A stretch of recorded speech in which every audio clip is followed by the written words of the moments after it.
नमस्कार दोस्तों, स्वागत है आप सभी का। और आप सभी के लिए आज मैं क्लास पहली स्टार्ट की है नीट की। नीट 2017 का आज हम ओल्ड पेपर करेंगे और आपको बताना है कि आपके कितने क्वेश्चन सही हुए हैं और आपको वीडियो कैसा लगा। जो भी नया है चैनल को सब्सक्राइब कर दीजिएगा, बेल आइकॉन प्रेस कर दीजिएगा और अगर हमसे जुड़ना चाहते हैं तो आप इस नंबर पर व्हाट्सअप कर दीजिएगा। ये आपकी डेली की फ्री क्लास रहेगी 9753749986। नीट, MPPNST, PVFT है ना, CGBSC, छत्तीसगढ़ BSc सभी एग्ज़ाम के लिए ये क्वेश्चन हेल्पफुल रहेंगे। तो पहला क्वेश्चन आपके सामने लिखा हुआ है कि एंजाइम के संदर्भ में कौन सा कथन सही है। पहला क्वेश्चन आपके सामने, होलो एंजाइम बराबर एपो एंजाइम प्लस सह एंजाइम। ऑप्शन आपका ए वाला सही हो जाए। एंजाइम के संदर्भ में कौन सा सही है, तो होलो एंजाइम बराबर होता है एपो एंजाइम प्लस सह एंजाइम। दूसरा क्वेश्चन क्या लिखा हुआ है आपके सामने, रक्तदाब आयतन में कमी के कारण किसका मोचन नहीं होगा। रक्तदाब आयतन में कमी के कारण किसका मोचन नहीं होगा, तो एड्रियल नेट्यूरिक कारक इसका मोचन नहीं होगा। एल्डोस्टेरोन का होगा, ADH का होगा, रेनिन का होगा, लेकिन ऑप्शन आपका ए वाला आ जाएगा। लिबरकुन प्रगीहिका की कौन सी कोशिका एंटीबैक्टीरियल लाइसोसोम स्त्रावित करती हैं।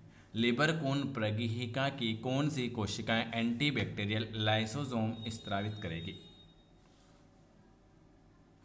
पेनेत कोशिका, कौन सी पेनेत कोशिकाएं, लाइमोजिज कोशिकाएं, कुपर कोशिकाएं या रजत रंजी कोशिकाएं।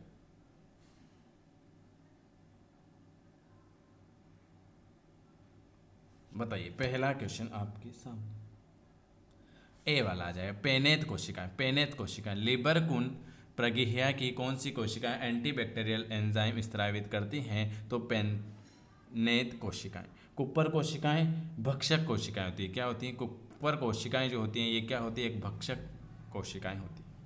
तो ऑप्शन आपका ए आ जाएगा। निम्न में से कौन बहुलकी नहीं है। बहुलकी नहीं है, प्रोटीन, लिपिड, न्यूक्लिक अम्ल या पॉलीसेकेराइड। तीसरा लिपिड, ये एक बहुलकी नहीं है, लिपिड। चलिए अगला क्वेश्चन क्या लिखा हुआ है आपके सामने, एक आवृतबीजी पादप में कार्यशील गुरु बीजाणु से क्या विकसित होता है। एक आवृतबीजी पादप में कार्यशील गुरु बीजाणु से क्या विकसित होगा। भ्रूण कोश। क्या विकसित होगा, भ्रूण कोश विकसित होगा। अगला क्वेश्चन है, माइलिन आच्छद किसके द्वारा उत्पन्न होती है। माइलिन आच्छद किसके द्वारा उत्पन्न होती है, तो वो होती हैं श्वान कोशिकाएं। माइलिन आच्छद जो होती हैं वो श्वान कोशिकाएं और ओलिगोडेंड्रोसाइट से उत्पन्न होगी। ऑप्शन आपका डी वाला आ जाएगा। सम्मोहक और परितोषिक किसके लिए आवश्यक होते हैं। सम्मोहक और परितोषिक किसके लिए आवश्यक होंगे, कीट परागकण के लिए। किसके, सम्मोहक और पारितोषिक जो होते हैं वो कीट परागकण के लिए आवश्यक होंगे। ऑप्शन आपका ए वाला आ जाएगा।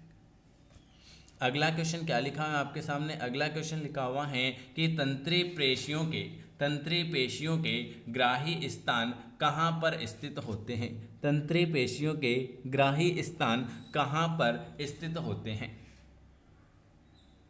पश्च सिंपेटिक झिल्ली में। कहाँ पर, पश्च सिंपेटिक झिल्ली में। ऑप्शन आपका तीसरा हो जाएगा।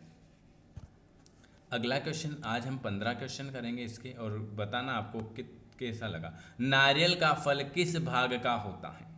नारियल का फल खाने योग्य भाग कौन सा होगा। नारियल का खाने योग्य भाग कौन सा होगा, ये आपको कमेंट करके बताना है। नारियल फल को ड्रूप कहा जाता है। ड्रूप गुद्देदार होता है जिसका बाह्य आवरण पतला होता है बाहर का, तथा मध्य भाग कठोर होता है जिसमें बीज होता है। तो ऑप्शन आपका अस्टी फल डी वाला आ जाए। वयस्क मानव की आरबीसी अकेंद्रित होती है। वयस्क मानव की आरबीसी अकेंद्रित होती है। निम्न में से कौन सा कथन इस लक्षण की सबसे उचित व्याख्या करेगा। इसमें प्रजनन करने की आवश्यकता नहीं है, ये कायिक कोशिका है, ये उपापचय नहीं करती है, इनका समस्त आंतरिक स्थान ऑक्सीजन संवहन के लिए उपयुक्त है। तो ऑप्शन आपका डी वाला आ जाएगा कि इनका समस्त आंतरिक स्थान ऑक्सीजन संवहन के लिए उपलब्ध है। ऑप्शन आपका केवल डी। क्षमतायन कहाँ होता है, कहाँ पर क्षमतायन कहाँ पर होता है? तो मादा जनन क्षेत्र में। कहाँ पर होता है? क्षमतायन जो होता है आपका मादा जनन क्षेत्र में होगा। निम्न में से कौन चरम लवणीय दशाओं में पाया जाता है? चरम लवणीय दशाओं में कौन पाया जाएगा? 12 नंबर का। चरम लवणीय दशाओं में आद्य बैक्टीरिया। कौन सा पाया जाएगा? आपका आद्य बैक्टीरिया। लॉजिस्टिक वृद्धि में अंतरस्पर्शी कब प्राप्त होता है? लॉजिस्टिक वृद्धि में अंतरस्पर्शी कब प्राप्त होगा? वेरी वेरी गुड, बिल्कुल आपका आ चुका है ए वाला। अधिक दूध देने वाली गायों को प्राप्त करने के लिए किया गया कृत्रिम वर्णन क्या दर्शाता है? अधिक दूध देने वाली गायों को प्राप्त करने के लिए किया गया कृत्रिम वर्णन क्या कहलाएगा?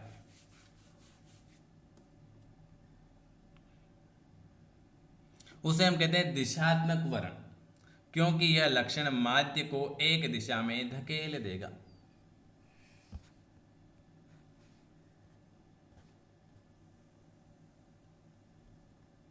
बेमेल वस्तु को आपको चुनना है। बेमेल, रोडोस्पाइरम, एनाबिना, राइजोबियम, फ्रेक्रिया। बताइए। 15 नंबर का ए वाला रोडोस्पाइरल जो होता है कवक मूल, ये आपका गलत हो जाएगा। अच्छी दृष्टि कैरोटीन प्रचुर खाद्य पदार्थों के पर्याप्त अंतर्ग्रहण पर निर्भर करेगी। Very very good. 16 नंबर का अच्छी दृष्टि कैरोटीन। ए, सी और डी। कैरोटीन से विटामिन ए के व्युत्पन्न बनते हैं। रेटिनॉल विटामिन ए का व्युत्पन्न होता है। रेटिनॉल सभी दृष्टि प्रकाश वर्णों का प्रकाश लेता है। ऑप्शन आपका ए वाला आ जाएगा। चलिए अगला क्वेश्चन क्या लिखा है आपके सामने। एगरोज जेल में पृथक हुए डीएनए खंड को किसके अभिरंजक के बाद देखा जा सकता है? एगरोज जेल में पृथक हुए डीएनए खंड को किसके अभिरंजक के बाद देखा जाता है? तो वो इथिडियम ब्रोमाइड हो जाएगा। चलिए अगला क्वेश्चन आपके सामने क्या लिखा हुआ है। यकृत निवाहिकाएं शिरा द्वारा यकृत निवाहिकाएं शिरा द्वारा यकृत में रुधिर कहाँ से आता है? तो यकृत निवाहिका शिरा द्वारा यकृत में रुधिर जो है ये आपके आंत्र से आएगा। संवहनी 2 क्वेश्चन कर लेते हैं। संवहनी एधा सामान्यतः क्या बनाती है? संवहनी एधा सामान्यतः क्या बनाएगी? द्वितीयक जाइलम। क्या बनाएगी? द्वितीयक जाइलम। और लास्ट क्वेश्चन है आज का, और कमेंट करके जरूर बताना कि आपको वीडियो कैसा लगा। थैलेसीमियम और दात्र कोशिकाएं अर्रकता दोनों ग्लोबिन अणु के संश्लेषण में समस्या के कारण होगा। उचित कथन का आपको चयन करें। बिल्कुल सही। थैलोसीमिया जो होता है, थैलोसीमिया ग्लोबिन अणु के कम संश्लेषण के कारण होगा। ये आज मैंने आपको 20 क्वेश्चन कराए। वीडियो अच्छा लगे तो लाइक शेयर कर सकते हैं। वीडियो देखने के लिए आप सभी मेरे प्यारे भाई बहनों का बहुत बहुत धन्यवाद। और जो हमसे जुड़ना चाहते हैं इस नंबर पर आप मैसेज कर सकते हो। चलिए आप सभी का बहुत बहुत धन्यवाद।